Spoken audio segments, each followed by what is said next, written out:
Augie Sanchez, good to see you again, brother. Nice to see you. Yeah, man, good to chop it up with you again. I see that we're both wearing our USF stuff, so shout out to all the Bulls fans out there. I'm sure you guys are going to be stoked to hear Augie talk a little bit and get me to shut up. But how you been, man? What's been going on in Augie's world?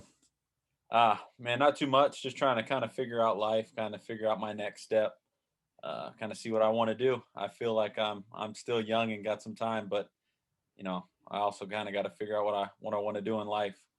Absolutely. So you mentioned that you're teaching now. Are you coaching as well? I'm not coaching. I actually am. Kind of in the middle of starting a business, a training business. That's more or less focused on football. So Okay. that's really what I've been kind of teaching and focusing my attention on that. Okay. What's the business called? We got to make sure everyone hears it.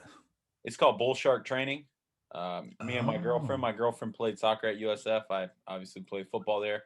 Kind of trying to use that to help some younger kids make a little money at the same time. Absolutely. Absolutely, man.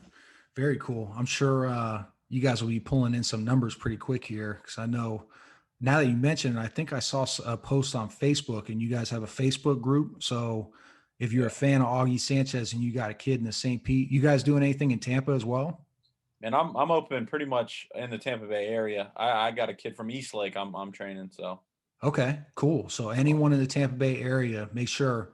Yeah, I mean, I'm sure everyone in the Tampa Bay area remembers Augie Sanchez, USF leading tackler, and he's now training the youngins. So make sure you get your kid over there, especially if you want him to be nasty. So here we go. So first question I usually like to ask everyone is, when did you first fall in love with the game of football, and what was that experience like for you? man, I want to say just relatively at a pretty young age. I couldn't pinpoint it, but and I remember back in the day playing catch with my middle brother Andres, and we'd be playing catch, jumping in bushes, acting like we're Randy Moss, Terrell Owens, all these crazy good receivers and great NFL players. And I just remember that time watching them and then going and doing that, just being like, man, I really love playing this game. I really enjoy this game. Um, and I knew once I kind of got to high school is when I knew I really could do something special and kind of having that role model like my brother who actually went on to play at USF. I always knew that was kind of my goal, and I had a good role model to follow. Absolutely. I know you know this, but I played with Armando as well. And he's one of the freakiest athletes I've ever been around. Like, dude's benching a house, running like a 4.5, playing linebacker. He was a stud. And it's so funny because I don't know if you remember this or not, but me and him were both in college at the time. I think we were like freshmen or redshirt freshmen. And he was one of my roommates. And he took me down to St. Pete to come hang out at the house one time. And I remember meeting you, and I remember meeting Dre, I think was his nickname, right? Yeah, Your middle brother. yeah, And I remember meeting you two, man. And I remember Armando saying, like, yeah, that's my brother Augie.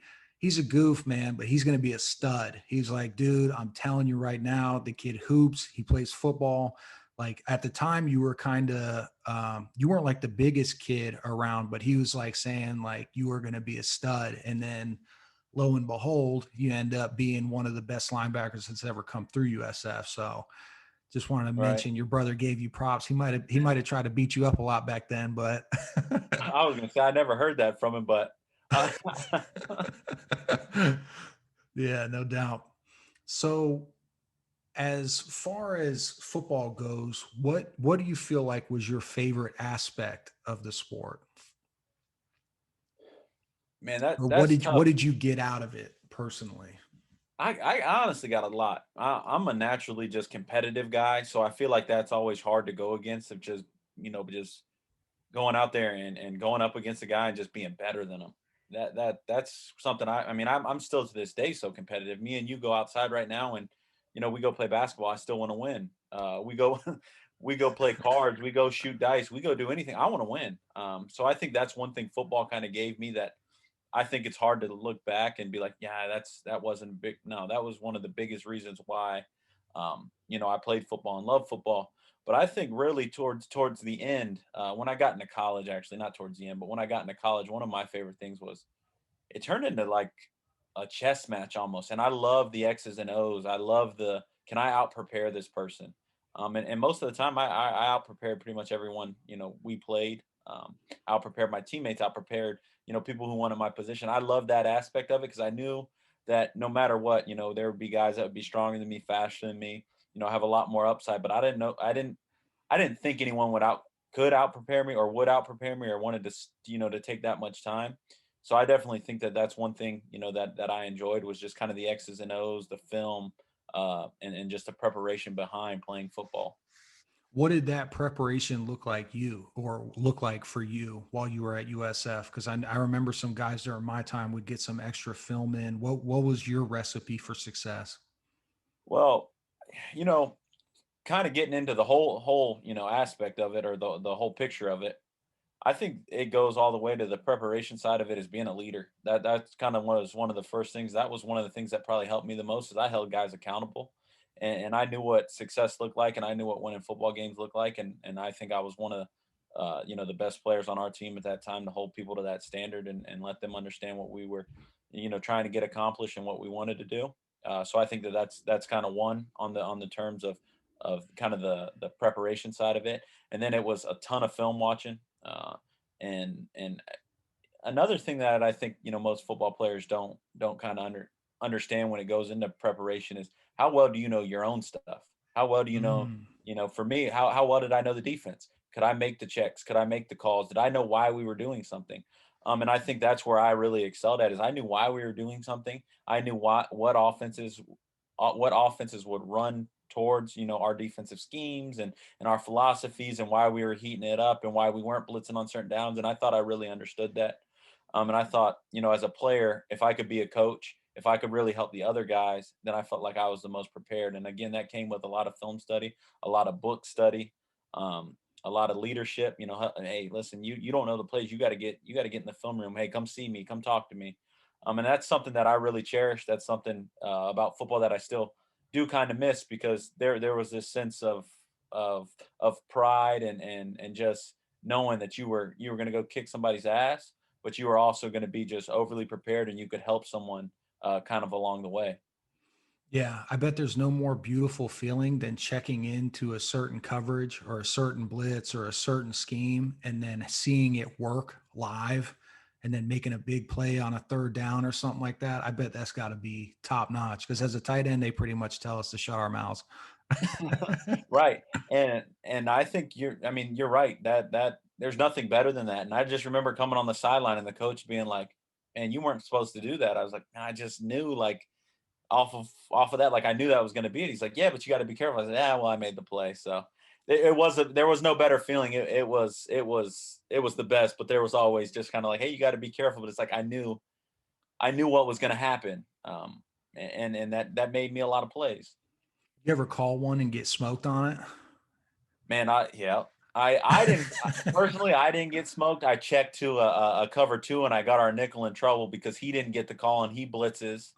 Um, Oh, we made the tackle. They didn't get a first down, but it got him yelled at. yeah. Beautiful. Did So, he snitch? I don't know if he snitched. I think I snitched on myself and just said, "Hey, I checked two. I checked two. You weren't supposed to blitz." And then he eventually was like, "Hey, that's my bad." Yeah. Because everyone ran cover two, but him. Yeah. That's So class that you stuck up for him, though. That's class that you came out and said that, man. That's all about being a leader. It's that little stuff because that's how you get people following you, man. If you're one of those guys that's, pointing fingers at everybody or, something goes wrong and all of a sudden you start playing the blame game, I mean, the coaches might be like, okay, cool. Now I know who messed up. But all 10 guys behind you are now looking at you like, can I really trust this guy? Like, is this guy going to put me out on an island? Even if he made the mistake, so I think that right. speaks volumes to your level of leadership, no doubt. I agree. I think honestly that's kind of what shies people away from being leaders is kind of that spotlight and kind of, hey man, if I mess up, they're gonna look at me different. If I don't do, if I don't make the play or I don't make the right check, or they're gonna like sometimes it's just kind of part of that territory that you are gonna make mistakes and you just gotta be confident enough in yourself to know that you're doing, what you think is right, what is best for the team. And sometimes you're going to get it wrong, but that's just kind of being a leader. Yeah, and taking it on the chin and learning from it and learning from like bad plays just as much as you learn from good plays. Right. So when you were growing up, I think I kind of shot the gun off a little bit quick here, but when you were growing up, did you have any other interests besides football? And I know you played basketball. I know you were a darn good basketball player in high school as well. I think a lot of people might be shocked by that, but uh, did you have anything else that you were interested in? Kind of like you said, I was big into sports. We were I feel like my generation, and I may even be pushing that. We were probably the last generation that was, outside playing sports, and that was kind of what we did. That was my big thing, man. I love being outside, so I love, football and basketball, but I love fishing. Um, and that kind of, as I got older, kind of became like my pastime. So if I wasn't playing football and beating my head in and trying to be the best, I'd kind of find some relaxation and go fish, and I really enjoyed that. And um, that's something I still do and something I still am very passionate about. But What's the biggest fish you ever caught?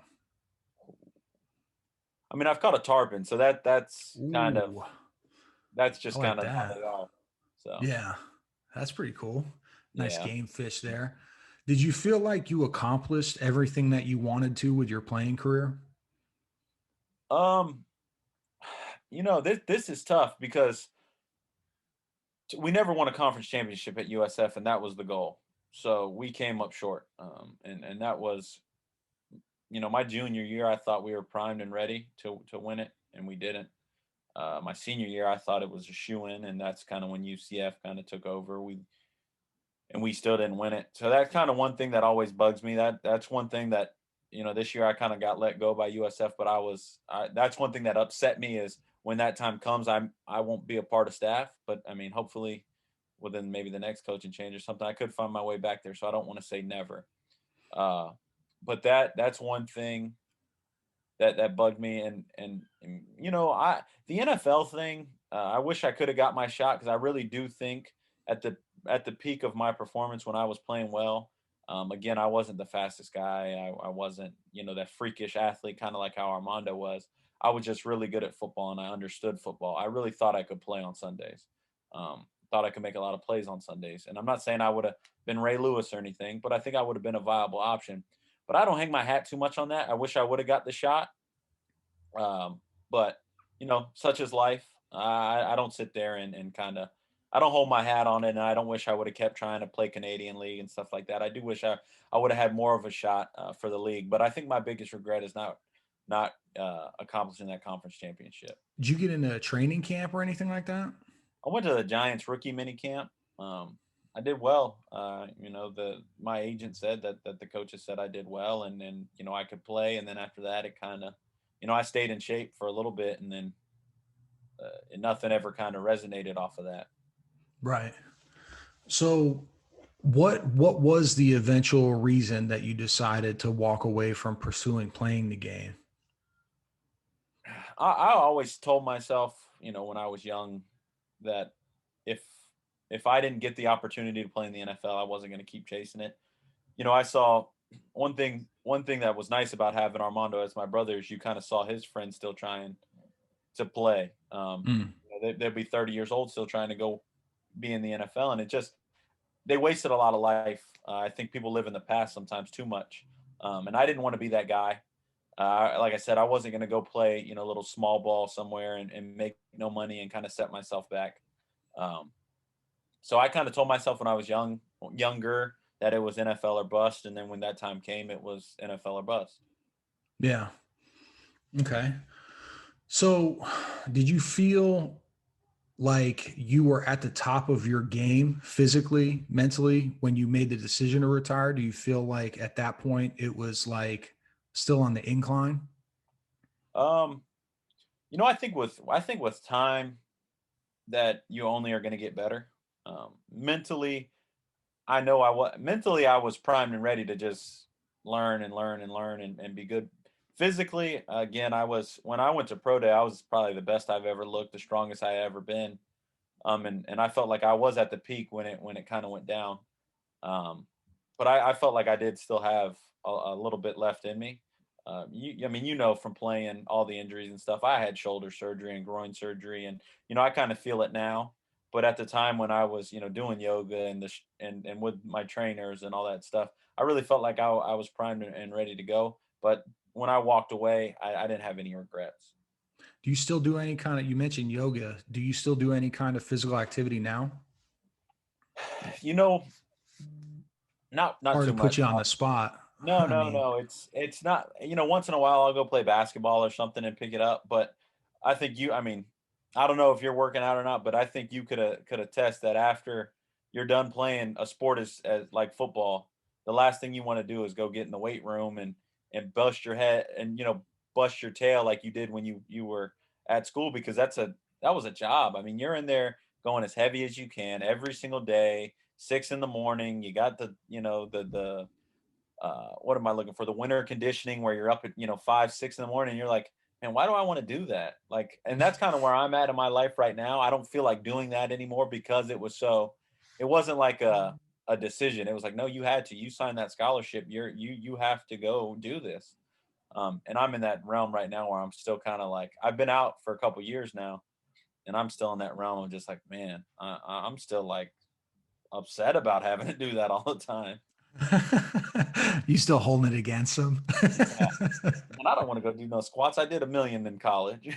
Right. Yeah. Yeah, man. I can't even remember the last time I put a bar on my back and went down into a full squat. I'm like, that sounds like a nightmare to me right about now.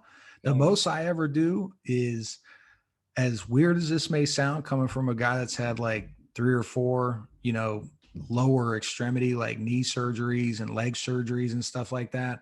I love running, man. I don't know what it is, but it just, you're like, hell no. No.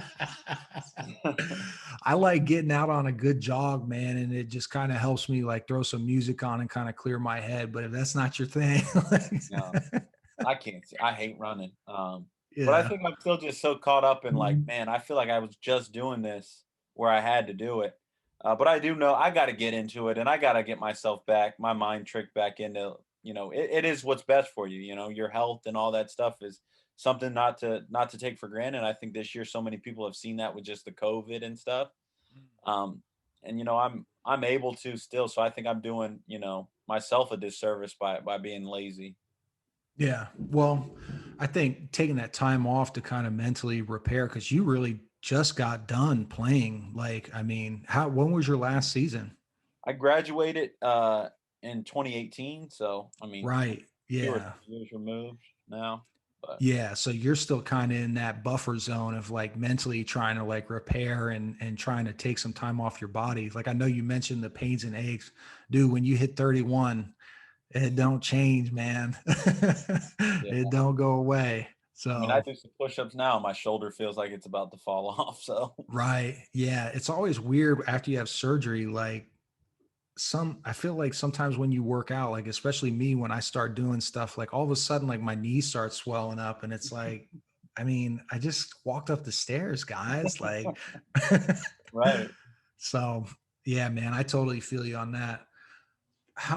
Here's another question I got for you that's kind of a little bit on the deeper side. How much of your self identity and maybe even your confidence was wrapped up in being a football player? That's kind of a hard question for me to answer because I feel like I'm a confident person in general. Like I feel like, we walk into a room, I'm not scared to talk to anyone or go shake anyone's hand or anything like that. I think football though definitely enhances that and kind of lets you uh kind of have a bit of a bigger head. And especially when you're successful. And I'm not trying to be arrogant enough, but I was a successful player. So I just remember walking into, those places around USF and I was like, man, I know people know me. Um, Yeah. and I did have a lot of confidence, and I still do, though. I think that that's carried all the way, to me still to this day. That I still have a lot of confidence. I'm not scared to talk to people, but I definitely, but I guess my thing is, I guess yes, football really helped enhance that. I think that's who I am as a person, but football definitely helped, um, kind of bring it out of me even more. Okay. What about like your self identity, like how you see yourself? How Uh, much of that was tied into football? Because I know people don't really realize it. One of the, and kind of giving my own example is, um, getting out of football and then just when you're not practicing, like you said, and you're not playing, I'm not, being, forced to go lift weights and stuff like that. Now I'm not a football player. So when I introduce myself, it's like, you know, like what do I do? right. Like who kind of am I now? Did you experience any of that like as you left the game? Um, it's weird because when I left the game, I stayed in the game, if that makes sense, because I went coaching. I Yeah. went to FSU, and I went to USF, and I think even with this training stuff, I'm still kind of, I guess, running off of who I am. I guess I still kind of identify as Augie was the football player, or Augie is the football player, but uh, I don't know if that's an interesting question. Definitely one of those questions that I don't know if I even have the answer to right now. Yeah. Because I feel like kind of what we were talking about. I'm only 3 years out, so um, there's still some healing. I mean, I was just at USF last year, where I'm getting off the bus and I'm the most popular player and I'm not playing. Right. So again, I feel like I haven't had to remove myself from it, and I feel like maybe I'm holding on to it, but I'm also kind of trying to use. They always say while you're hot, take advantage of it, and I feel like I Mm. still got a little bit of credibility just by who I am. And again, it sounds a little cocky, but I think that's why No. I'm doing the training business. My girlfriend is a year removed from college, so her name is still hot. Because when you're 40, no one's gonna know me as oh, Augie, yeah, he was just at USF and played football and knows what he's talking about. Now it's kind of like, dang, he just coached at USF, he just coached at FSU, he played, so he's got some credibility to him. Right. Yeah, absolutely. I don't think it's arrogant or cocky at all. I think you're right in that wheelhouse. You'd be shocked at how many former athletes, I mean, even well into their 30s have still yet to make that, disconnection. People that have, coaches, guys that have stayed, coaching at a high level or coaching in the league or something like that. Like there was never a break. And sometimes that's, it's not a good or a bad thing. It's just, it's always a question I like to ask to try and, you know, kind of give these young guys something that they can relate to. And I'm sure a ton of young guys, a ton of older guys can relate to what you just said about how it's still me, and I would be lying if I didn't say that it's still me on occasions myself, because I mean, like you do, I'm wearing my USF stuff around, you know what I mean? I'm walking Right. around the Tampa Bay area and I got my, on my best day, I'm wearing my, 89 like pullover and people, misidentify me as Mitchell Wilcox. And I'm like, hey, baby, I was like Cincinnati Bengals all day. But, Right. I'd be lying if I didn't say, sometimes it's like it's a place to, like you said, it's a place that I derive confidence from. Like I played college football. It was, a stamp of honor that not a lot of people can say. So I'm right there with you with that sentiment, man. But I guess also though in saying it still is a part of me. I'm also not one of those people though that I walk around. Again, I do wear the USF stuff, and I everything you just say, I 100% agree with. But we all know the guy that's still living off his glory. I don't live Yeah. off my glory. I'm not walking around every day saying, "Man, they really got me. I should be in the NFL." Or, "Man, hey, listen, I'm the tackle leader at USF. You should know who I am." I don't live like that. I don't really live in oh yeah, I was a USF player, but I still do use it. I guess for kind of to help me in my endeavors, and it's definitely in one of the resume thing or a conversation with someone I want to know and kind of get a job from. I definitely bring it up because I think you kind of got to wear it as a badge of honor because kind of like you said, not too many people played college football. Not too many people played at a good university and played college football. So I think that the people who try to forget it and like, oh, da, da, da, I think they're wrong because you can use it to springboard you into something so much better. Yeah, absolutely.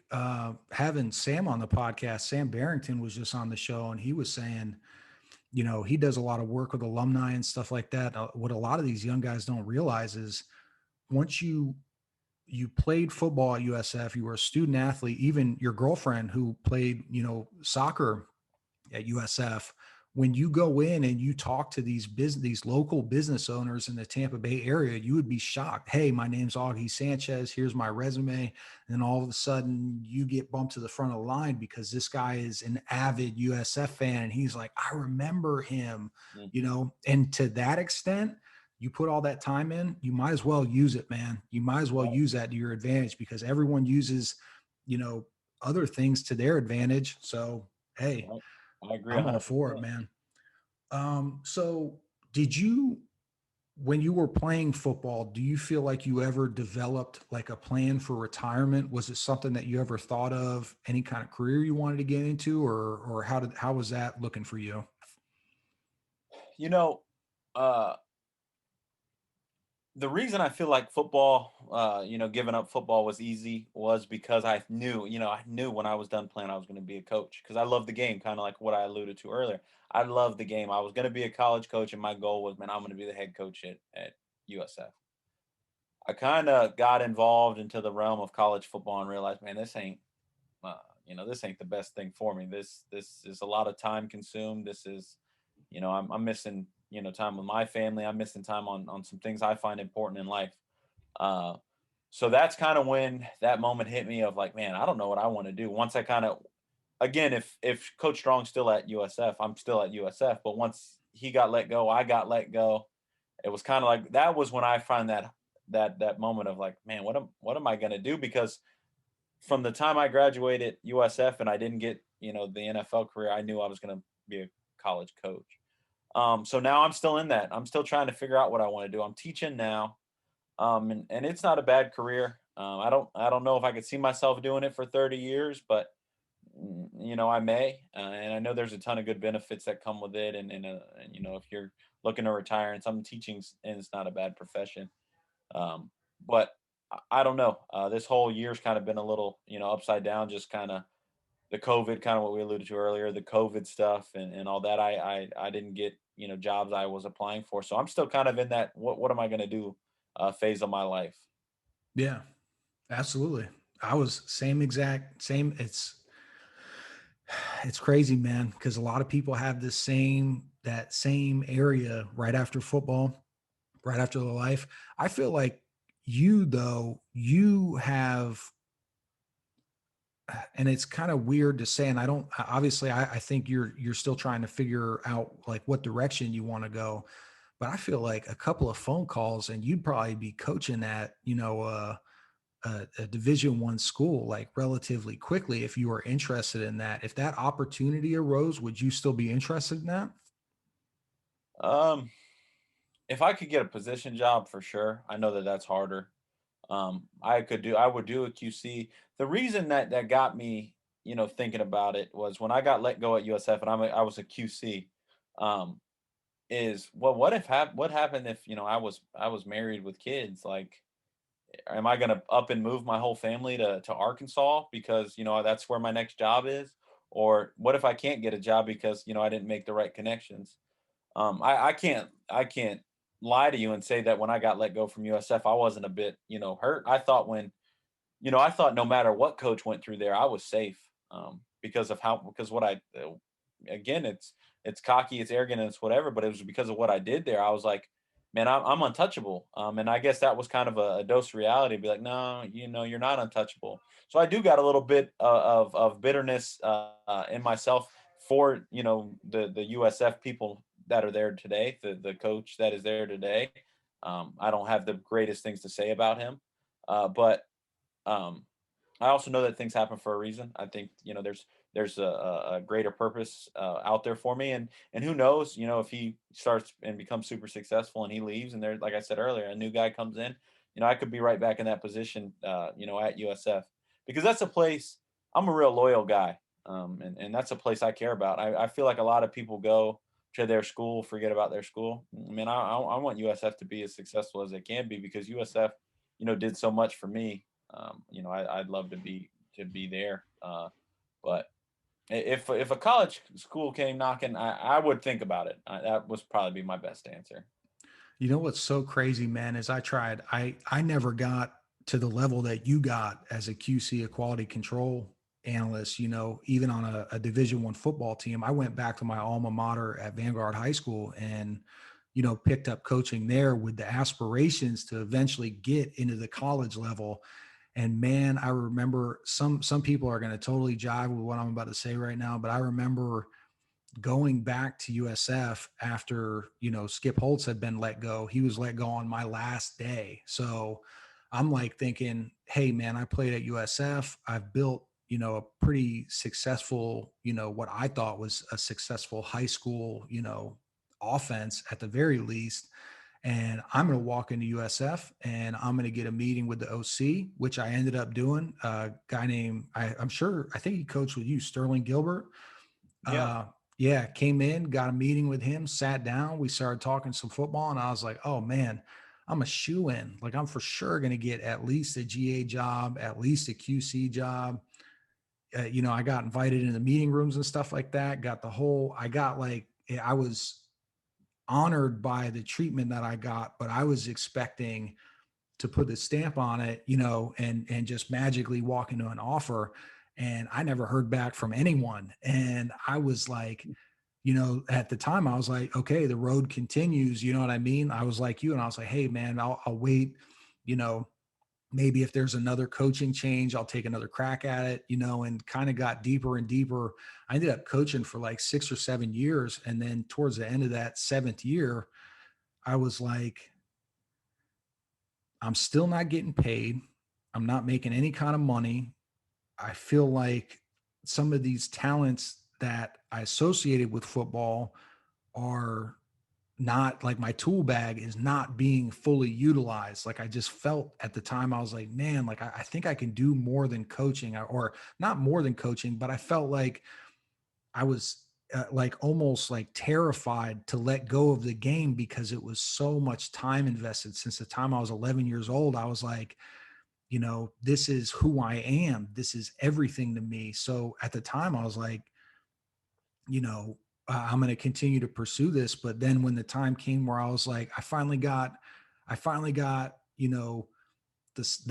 balls, quote unquote, to be like, I'm going to take a leap of faith. And what I did was I went back to teaching, and then eventually, kind of worked my way up into the corporate ladder, and now, doing my thing or whatever. But that leap of faith and trusting and believing in yourself, like you've done, you know what I mean? Like you've been forced to do, it's a tough thing, man. But I'm telling you, if you just stick to it, you're going to find your way. Cause you're just one of those dudes that, like, I've mentioned this before, but you're definitely an example of a person that you throw a guy like Augie Sanchez into the Sahara Desert, he's going to end up running the place eventually. You know what I Right. mean? Like, No. that's just the kind of cat that you are. So success will come, man. Success. And I'm sure everything you got going on in your life, man, it's going to round out and you're going to be there. But Right. Yeah. college football shit, man.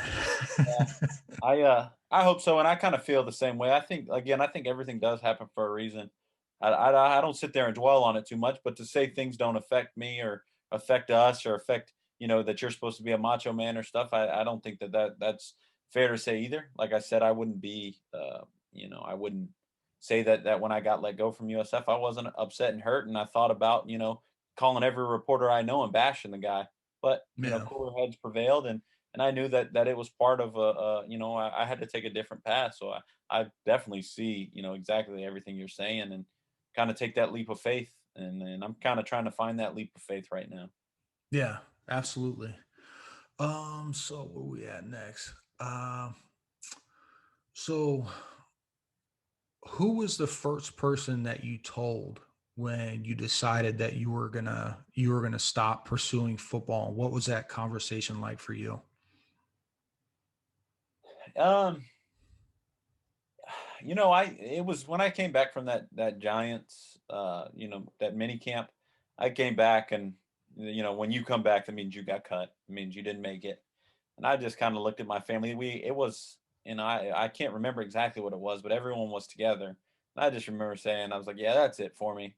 I'm gonna call Coach T and try to get up at Florida State. And that's, exactly what I did. And it was really that easy. It wasn't an in-depth conversation. It wasn't a soul search. And I think when I stepped away from playing, I knew the time was right. Everyone in my family kind of knew the time was right. And again, it was my decision.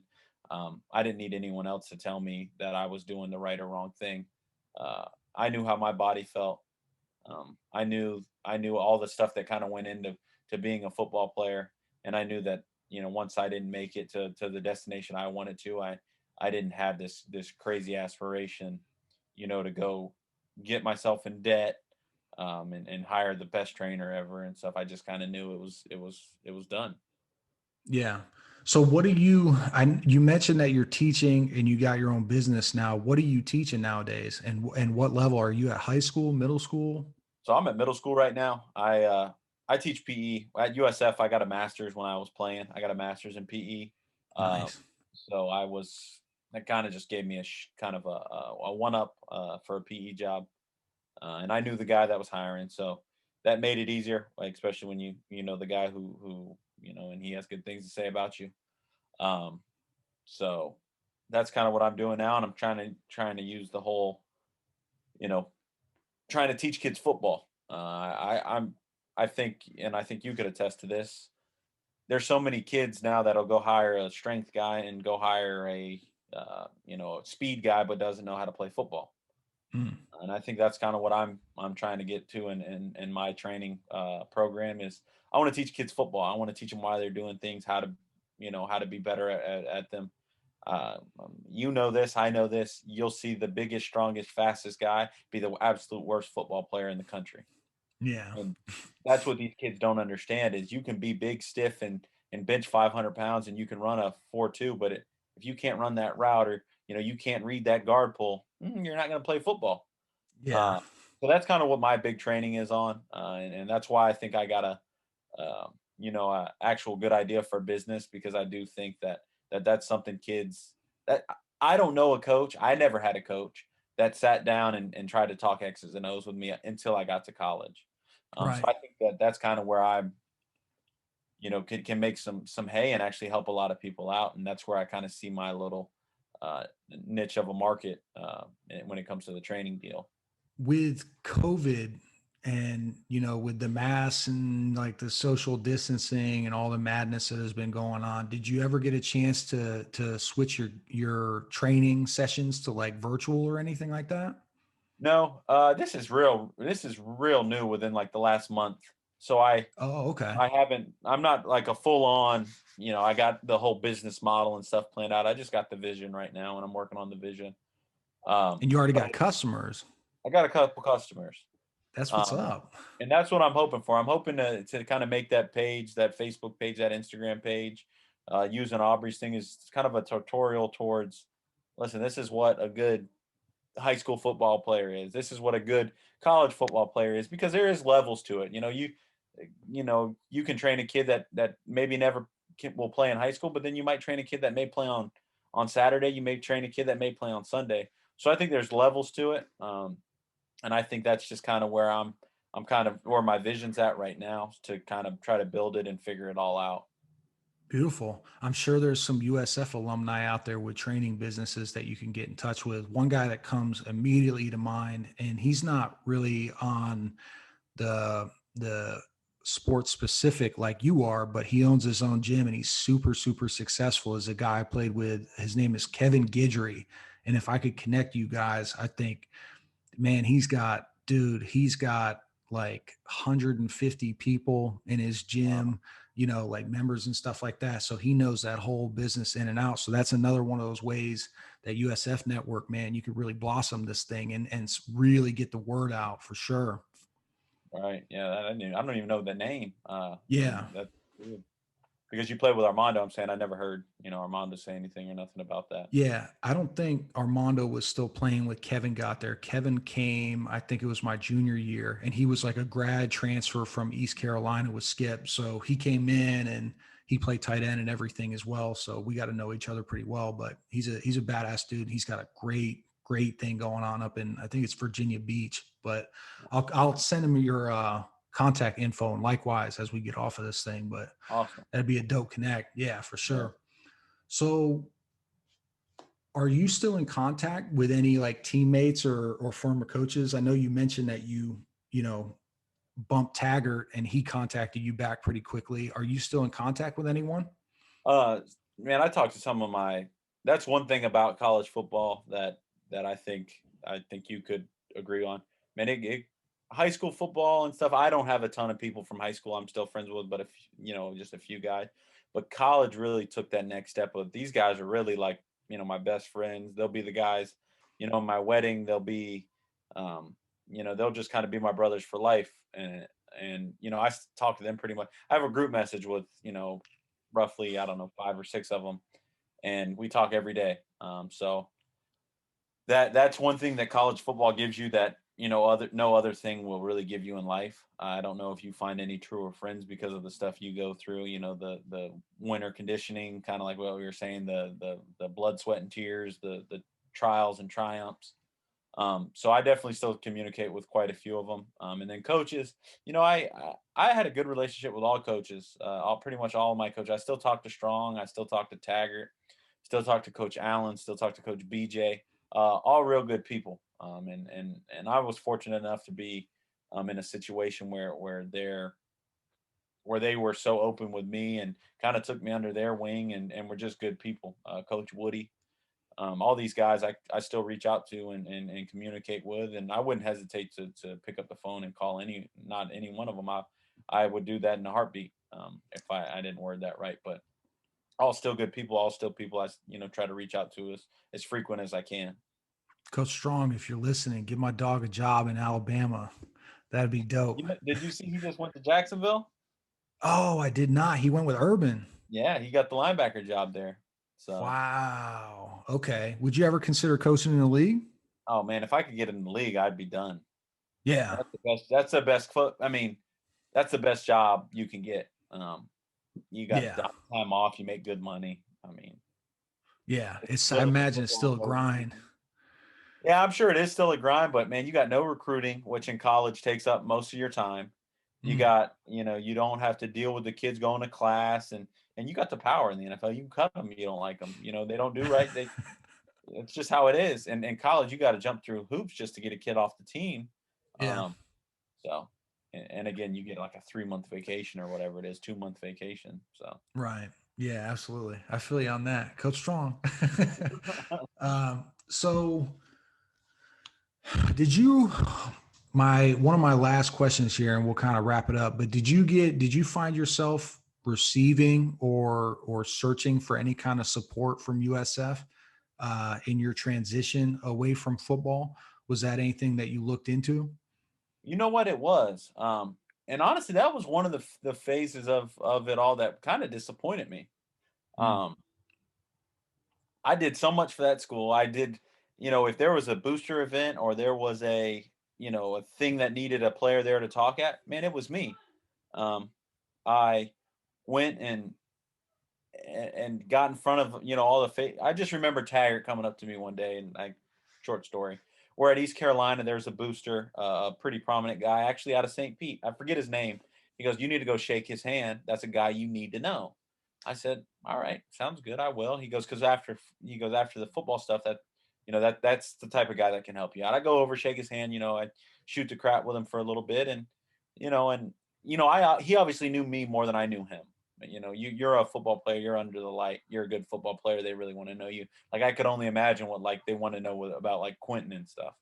mm, So I'm thinking, all right, I'm doing all this thing. I'm going to these boosters events, shaking hands, kind of similar to that guy at Eastern Carolina, and then when I got let go at USF, a guy who had been there for forever comes, and I remember this vividly. I'll probably remember this for the rest of my life.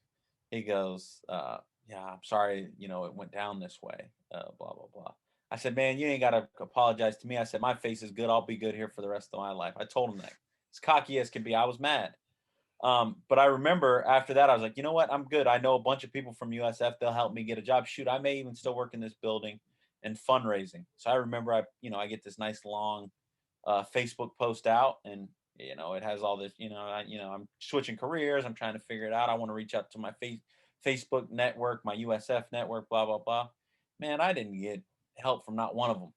And I was just like, man, that kind of puts stuff into perspective where it's like, man, make sure you use them. Don't let them use you. Mm-hmm. And I just remember thinking of like, man, that stinks that I knew all these people. I shook all these hands. I did all these events. And it's like, man, there's no way you can push, my resume to the front of the line, kind of like what you were saying. And I remember just being a little taken back by that. And I was like, man, maybe I got to figure out something else, with my connections and stuff. Yeah. Was Jody Libadisos, was she at USF when you were there? Yeah, she Yeah. she actually told me to reach out to her, and she would put me in some contact. And granted, I say all that junk to say I never reach out to her because I kind of started getting that teaching gig Mm-hmm. out. But again, that I can put the blame on myself as well, to where I didn't do the necessary steps either, because sometimes those people just want you to reach out to them and then they'll help. But I guess in my, closed-minded young ways, I was like, nah, they'll see my post, they'll reach out to me, they'll do all the work essentially. But again, yeah, you playing devil's advocate, 100% right. I probably could have, reached out to them, and they probably would have given me, and I probably wouldn't have a bitter taste in my mouth on that end as well. That the it's the reason that I bring up her name is because I had the exact same emotions that you've had, as far as like I've like bled for this school. I've bled for this team. You know what I mean? Like Right. literally put mileage on my body that I can't ever get back. And I didn't contribute like you did. You went out and broke records and won games. I was lucky to make it off the practice field with my knees intact for the most part. But still, it's like when you leave, I'm like looking around and I'm like, people are acting like they don't really even know me anymore. But then once you hit that breaking point of, I remember the breaking point for me was that last year of coaching football. And it was like, okay, I'm going to take the leap of faith. I want to get a job in the corporate world. I want to make some real bread. I want to make money. And like you said, I want to be able to see my family and still participate in the hobbies. Like you want fishing and you want to do all these things with your life. A corporate gig fit that for me. And it was like, hey, I can work the 9 to 5, make the same money, better money than I would be making as a coach, and have a 40-hour work week as opposed to a 100-hour work week. You know what I Right. mean? And what it took for me was I thought all these people had kind of forgotten about me, didn't give a shit about me. But then I remember the first person I contacted and my jaw dropped when he answered me, because I thought, this is a dude that's like at the athletic director level. Like he's not going to want to spend any time talking to me. It was a guy by the name of Jason Linders. And he was, uh, Linders. Yeah, yeah. With Lenders was there my first couple years. Right. Yeah. Now I think he's at like Grand Valley State or something like that. And I He hit just him got a up. he got a job change. He's at Chicago now. Okay. Chicago University, yeah. Okay. Yeah, good. He's a ace dude. And he was a tough dude, and he didn't put up with any BS about people missing classes and stuff like that. And he was a very hard-nosed dude. But I remember I reached out to him, and I remember I was driving, so I shouldn't have been texting, but I think I rolled up to a stoplight in Bradenton, and I looked down and he had answered my text message within like 10 or 15 minutes. And he was like, I was reaching out to him for a reference because I wanted to get in the back. I needed a buffer year and I needed to go back to teaching before I could get a corporate gig, because I had to go back, get my master's and all that kind of stuff. But I reached out to him within like 10 or 15 minutes. He hit me back up, sent me a reference in an email, you know what I mean? And just really Right. was like, he extended the hand that I was not expecting. And I really would never have reached out to him if I hadn't hit that breaking point of being like, I can't do this by myself. I can't do this without the people that I use to build my network. And that's why last season, I kind of, in doing this podcast, I ended up reaching out to Jody Libadisos, and she came on the podcast and kind of talked about her own transition and being a gymnast and this kind of thing. And then the programs that she's trying to implement at USF.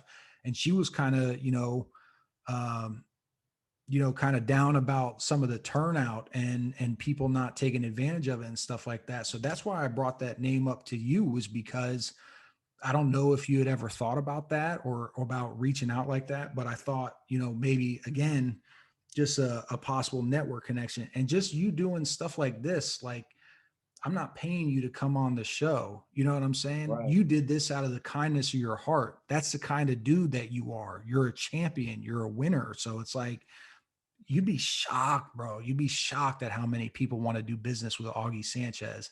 And I'm sure with the training stuff, like, it's going to blow up, and you're going to, you're going to have to Right. get an accountant, brother. You're going to have to get I someone to hope manage so. them books. I don't know if it's there yet, but I hope so. Yeah.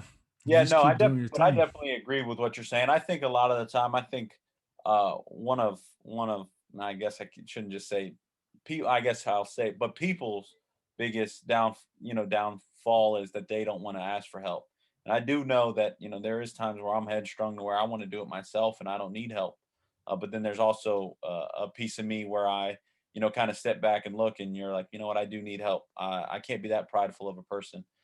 So again, I agree with everything you're saying. And I think that the Jody thing. She asked me to reach out again, like I told you, but I started getting that teaching gig.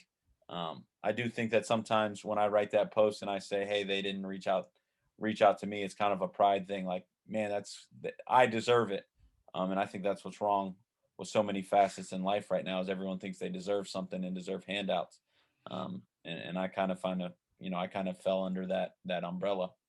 One thing that I'll tell you right now, being an older dude and just an older USF alumni, one thing that I see with you, and I know for a fact that you're going to have whatever success that you want to have, is you're you're open. You know what I mean? You're open to new experiences and stuff like that. And one thing, if I could ever go back and give my 18-year-old self advice, is to be like you, is to be open to new experiences. That is going to take you so far, man. And just be open to, like, maybe just like watching film and being self-critical of yourself with that kind of stuff. Hey, I took a misstep here, I took a misstep there. The best way to learn, it's to see it, to recognize, hey, I made, whatever decision that I shouldn't have made. And now the next time I make a decision, it's going to be the correct one. And that's how you just keep, it's turning that block of marble into that Michelangelo sculpture. You know what I mean? It's Right. just Yeah. continue chipping away at it, and you'll have all the success in the world, man. I'm absolutely positive of it.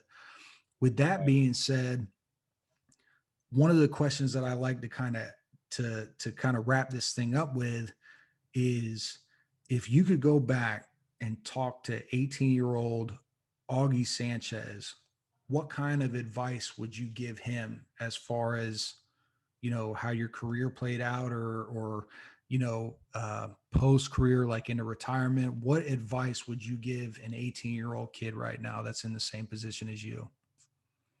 I think I think the biggest and probably best advice I would could ever give myself is you know it's all gonna come, it's all gonna happen.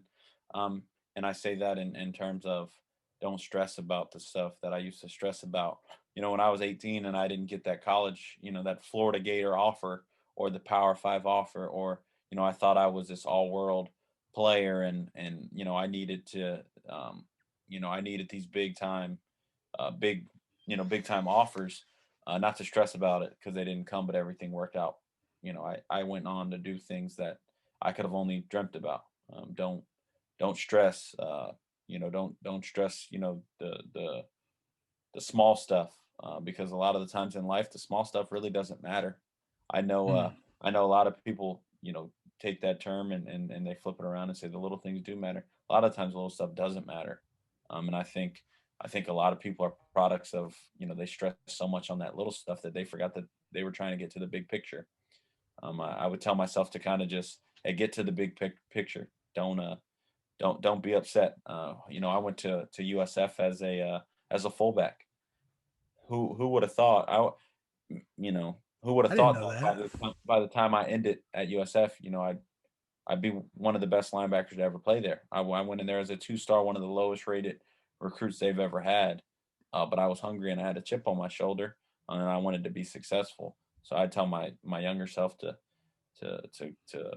you know, don't change that about yourself, but don't stress, don't stress about playing fullback because it's all going to happen how you want it to be. Hell yeah. Well, shoot, man. As we wrap this thing up, is there any closing words? Anything? What's the name of the training business again? It's Bullshark Training. Bullshark Training. Do you guys still do the signal? Bullshark. Yeah, that's what's up, man. You guys uh, made a lot of plays. yeah, we made a lot of plays, and that was kind of the turning point of our careers. There, that guy, the head coach, he's now at Indiana, Mm. and that guy just kind of instilled so much into a team that needed it. Uh, one of the things I'll leave everyone with was his quote: "Before there's a reality, there's a mentality. If you don't believe in yourself, why should anyone else?" And I took that to heart, and I still believe in that today. If I don't believe in myself, why should you? And I also want to thank everyone, for listening to this podcast. I want to thank you for having me on this podcast. And hopefully, if this thing takes off, we can do it again. Yeah, absolutely. One thing before we close, man, I want to tell you how much I appreciate someone of your stature, not only your playing stature, but the character of the person that you are coming onto the show. When people like you come onto this show to kind of give advice to the younger crowd and maybe even the older crowd at times, people listen. People listen to guys like you, and you still have that. It's just so apparent that you still have that gnarly leadership, just that natural leadership ability, man. And I just want to say before we get off, man, I cannot thank you enough for coming on and sharing your story and your journey. And one of these days, I will be hitting you back up and I will be hopefully getting you back on the show. I hope at the time that you remember that we did this for free and that you won't make me pay you to do it. So again, thank you so much, man. I'm so honored and humbled to have someone like you on the show and to just kick it with me, man. And it's been good catching up with you, brother. Yeah, it's awesome, man. I appreciate you having me, and I appreciate everyone who's listening. Absolutely. Thanks again, man. Yes, sir.